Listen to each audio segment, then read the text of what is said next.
You guys got to get out of my way. From no comment to endless cameos on command, Hi, I'm former U.S. Congressman George Santos. the sixth member in history expelled from Congress now making major money off his fall from grace, charging $500 a pop to make a video for anyone willing to pay for it on the video service called Cameo. I do want to talk about George Santos and talk about his life and what led to his web of lies, and just to get a sense of what might be shaping or influencing some of the things that he's done. I'm sure that we all know the recent news about his expulsion from Congress. But let's kind of talk a bit more and look at this beyond just the surface to see if there might be other things that might be shaping this particular web of lies, beyond just what is seen in the surface. So I do want to start. Also, I want to mention that I'm not diagnosing George Santos. I'm only merely speculating on what might be happening in this particular case. And so in first scenario, I do want to talk about imposter syndrome and oftentimes the need to overcompensate, especially for people that have imposter syndrome, which some of us do suffer or have in one way or the other.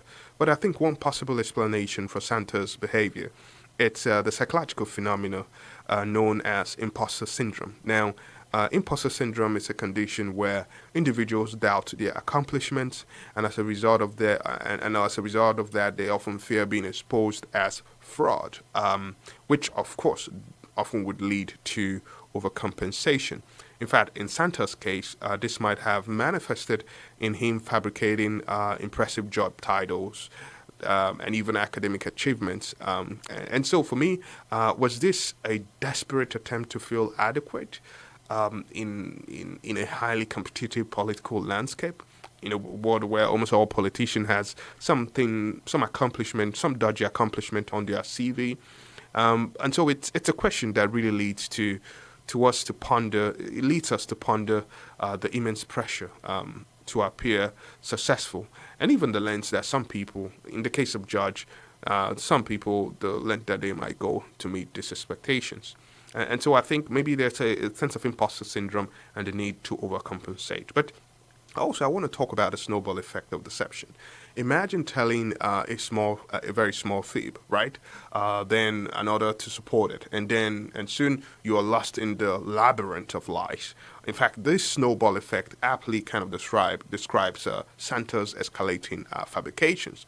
First, he claimed he have graduated from New York State University, New York University, I think NYU. And second, he talked about, he also touted a high-profile Wall Street career, boasting of roles at companies like Goldman Sachs. And you find that these weren't just tiny embellishments, but really significant untruths that really created an impressive, though fictitious persona. And so you find that such a cascade of lies often starts small, but really grows uncontrollably over time. And each new fabrication, a band-aid over the last one. And that's what we see in his life as he starts to lie and add lie upon lie, and just to kind of cover his tracks. And this has had a snowball effect, right? And interestingly, that's often what happens when we do lie about things that we've not done. It creates a snowball effect of deception, because you've got to cover your tracks, which in this case, we see him uncontrollably lying just to cover the cascade of lies. But I think it's important to also acknowledge that underlying Santos' fabrication might be a profound need for validation, or a paralyzing fear of failure, because the political arena, as most of you know, with its constant scrutiny and high stakes, can often amplify people's fears, especially if you're getting into that as an outsider. You were not born into money, you were not born into wealth, you were not born into that system.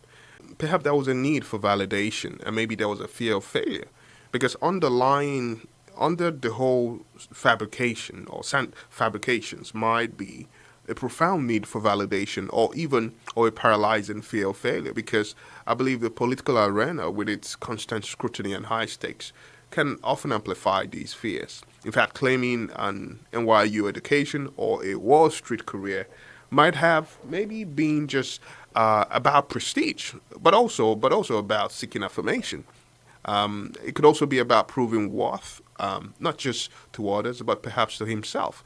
In fact, this speaks to this sometimes overwhelming pressure that most of us feel to succeed, and even the fear of being deemed inadequate in a highly competitive environment. But it's also possible that some potential personality disorders are at play here, because drawing from psychology, chronic dishonesty like Santos did, in some cases, could be linked to personality disorders. In fact, while we must avoid, I would say, while we must avoid armchair diagnosis, as I'm doing, sadly, I think it's interesting to really speculate about conditions like narcissistic or even antisocial personality disorders.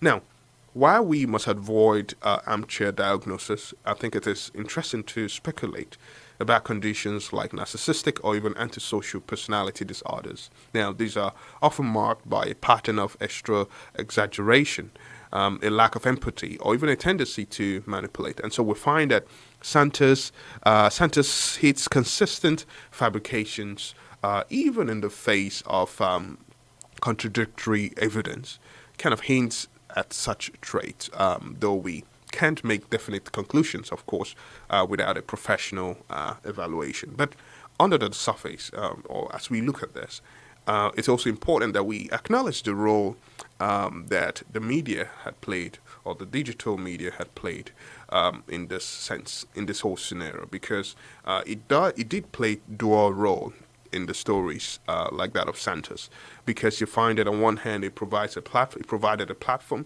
for constructing grandiose narrative.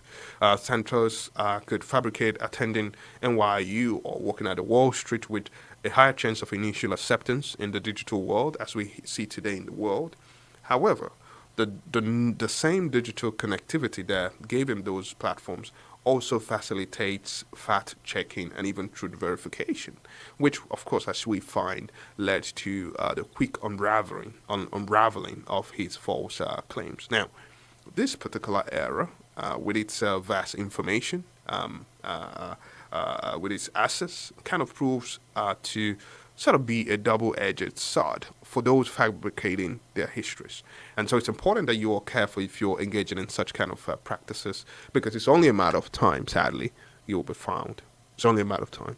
And so in a society that often equates success with power and prestige, figures like Santos may feel compelled to fabricate achievements to, of course, climb the social and political ladder. Now, this emphasis on high status career and even elite education in our culture, or even the emphasis on fame and money, can often drive people towards dishonest portrayals on the media and in real life, as we see every day. Now, Santos' fabrications, I believe, reflect this societal pressure, which kind of illustrates how the desire to meet high standards or high expectations in society can often lead to ethical compromises. But I do think that George Santos, his story is a cautionary tale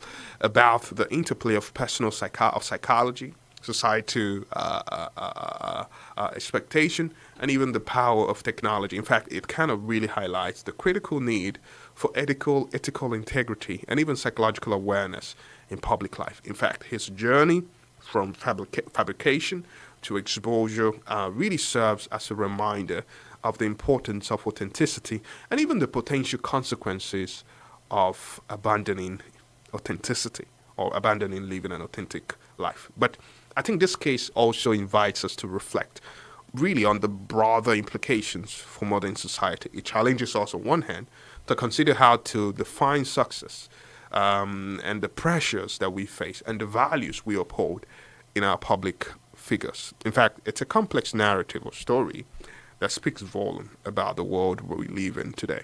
Unfortunately, it does speak volume about the world that we live in today. I know that there are what would have happened would not stop many other Santos that will come after this. There are millions and thousands of George Santos out there. But I do hope that they can realize, and if one of you is watching this video, that you will realize that actually fabricating things and trying to overcompensate for your imposter syndrome, it's really not going to do you any good. And I do hope that you can seek help and realize your authentic self and walk in your truth, no matter what consequences that might have. Hopefully, I hope that this has been good and that you've gotten one or two things from this video. Please do drop a comment if you can. That helps, and also encourage me to keep doing this. And if you've not subscribed to the channel, please, I hope that you do that. I look forward to speaking with you on the next one, and it's been wonderful talking to you today. Bye for now.